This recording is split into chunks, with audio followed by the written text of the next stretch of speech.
The May bank holiday weekend is upon us, and you know what? The weather looks very, very nice. This year it holds more significance with it being the first since restrictions were eased again, since we came out of that next step earlier this month. Earlier today, we heard from Simon Williams from the RAC warning that the staycation phenomenon will mean busier roads. There's a combination of factors that could really make the roads pretty busy this weekend. You've got the vaccination programme, you've got the restrictions easing, half-term, weather actually finally being a bit nicer. It's been pretty wet for some considerable time, and a lot of people are going to be heading to the southwest, so they'll be coming through Somerset, the M5, and it could get pretty busy. But of course, there are a few factors. There are people that are still reluctant to travel because of COVID. A lot more people working from home, so maybe Friday won't be quite as busy as it could otherwise have been. But we asked drivers their feelings on whether they'll be travelling for leisure reasons over the weekend. And we've got 11 million trips forecast, but 4 million of those haven't quite decided when they'll be travelling. So the weather will still be probably the defining factor here as to how busy the roads get. Well, and when do you set off? I did ask him when he was going to be heading off, because he's going down to Devon to spend some time down in Devon over the bank holiday weekend. He said he's going very early in the morning, so read into that what you will as to whether you think you might like to follow suit as well. But with attractions open, people are able to stay over with friends and family, and after a year of lockdowns and limited access, it's welcome revenue, really, let's face it, for our hospitality venues. Anthony Brunt is from the Yarn Market Hotel in Dunster. Hello there, I'm Anthony Brunt, and I've owned the Yarn Market Hotel in Dunster for over 30 years. Our main type of clientele here is small groups, so we have been quite badly affected by the lockdown. How many people, these groups, are from other parts of the UK, and how many would you say are from abroad? I would say roughly 80% of our groups are from the UK, maybe even slightly higher than that. All our guests from overseas have been very nervous about booking anything. Well, I mean, we've got a couple of garden tours booked from the Netherlands for later on this summer, but I was talking to their organiser only last week, and he's still hoping to come, but it depends on not only the UK virus situation, but also the Dutch virus situation. How optimistic are you going forward about this summer in particular? Because it is quite significant as we head into this bank holiday. It sort of symbolises the start of, even though we're technically still spring, it's like being seen as a bit of an indicator. How are you feeling? It's interesting that traditionally we find that July and August are actually often quieter than April, May, and September, October. People traditionally seem to think that every holiday resort is going to be really busy during school holidays, and that doesn't apply to Dunster. I mean, we're fine for this summer because we got all the bookings that have been postponed from last year. My worry is what happens in sort of October time, when by then the 5% rate of VAT has been and gone, and you're back up to 12.5% VAT. The discount concessionary rates for business rates are being withdrawn, and the furlough is stopping. Anthony Brunt from the Yarn Market Hotel in Dunster, speaking to our reporter Pippa Rifka there. Well, with me now is David Oxendale from Discover Dunster. Morning, David. Good morning, Vicky. How are you today? I'm very well, and hope you're well as well. It is not a clear-cut picture for tourism in the area then.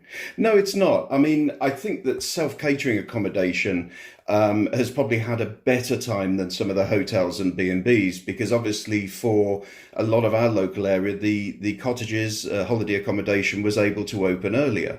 So therefore, they're already seeing a lot of return visitors from last year. who really loved Somerset and wanted to come back, and also the early bookers for this year as well. I think it's the hotels and the B&Bs that, because of their later start, their bookings are tracking slightly later as well. And really interesting to hear Anthony saying there about the concerns over July, August, when we would think that things then are absolutely full to burst, and maybe Dunster's just a bit different. Yeah, Dunster is very slightly different. I mean, we're in a unique position here because we've got the coast and the country and the medieval village and the castle. So one thing that we're trying to do as Discover Dunster is to extend the stay of visitors to our area. So of course, on a normal sunny afternoon in July, a lot of families and couples decide to go and walk along the beach, for argument's sake, and then in early evening they'll walk into the village. They'll maybe do a bit of shopping, and then they'll go for a gin and tonic in the Luttrell Arms or one of our other pubs in the village. So it's quite a leisurely, almost sort of day tripper type market. But one of the things that we've been concentrating on for the last few years is to increase the dwell time of visitors. So to get people to come back time and time again. And that's what we're trying to do this year. So in other words, we're getting people to come and struggle with the M5 on a Friday night, stay at one of our holiday cottages or hotels, and then stay for a couple of nights so they can experience the local countryside, they can go shopping, they can have a cream tea, they can go to the beach. And it's sort of like a whole, if you like, all-inclusive experience here in Dunster. You're making it sound very lovely. I'm there. Now, some people will maybe find it strange to hear you're saying that the pandemic could actually be a good thing for Somerset's tourism industry. How would that be? Well, isn't it awful to try and even think that people are having good pandemics and bad pandemics? And I heard some in government talking about that the other day, but. For us, you see, Somerset, and particularly West Somerset and Exmoor, have been bypassed for many years. People get onto the M5 with a sort of can of Red Bull and a packet of Haribo, and they literally drive until they land in Devon or Cornwall. And I think for us, it's a bit more of a required audience. People have to travel an hour from the M5 or from Taunton railway station to get here. So it is more of a destination. And I think what happened last year was very interesting in the summer. We began to see faces here that we'd not seen for years. And so many of our traders and our hotels were saying, the last time those guests came in was 30 years ago when they were kids. And they were actually bringing their families back to Somerset and Exmoor and Minehead, and they had a really good time. And of course, the weather was excellent last year, so they had almost that sort of Mediterranean feel. They could go paddling in the sea, and they could be in this wonderful county and wonderful village, and they're coming back for more. And so I think that the pandemic, what it's done is it's allowed people to think that they can have a staycation once again, and that Dunster is a place that they really want to go. It could well have been a benefit for us. And I just hope that, the weather improves and that people do feel like they're on holiday when they get here.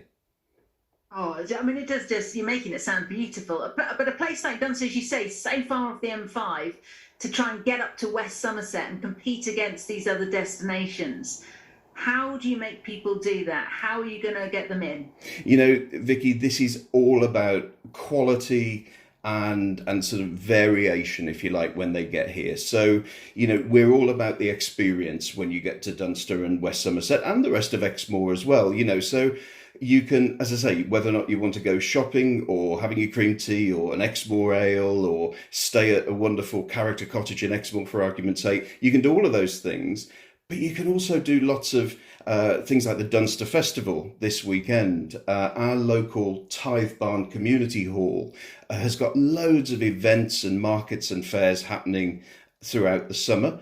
It is just that experience of the place that you can't get elsewhere. And I was talking to someone the other day who's At the Pony Centre, the Exmoor Pony Centre, you can go on an Exmoor safari in the back of a 4x4. So if you can imagine, when you land in a foreign resort, the first thing you get told is the amount of excursions that you can do, and that you can go to a market and you can go on a safari. Well, guess what? You can do that from Dunster and Minehead and West Somerset as well. Well, lovely to talk to you. I hope it's a successful bank holiday weekend for you. I hope it's a successful summer season as well following it. Yes, yeah, we hope so too. And we're all set for a really great year. And if anybody wants to find out more about Dunster, they can do so on discoverdunster.info. Lovely. Thank you very much, David. David Oxendale from Discover Dunster.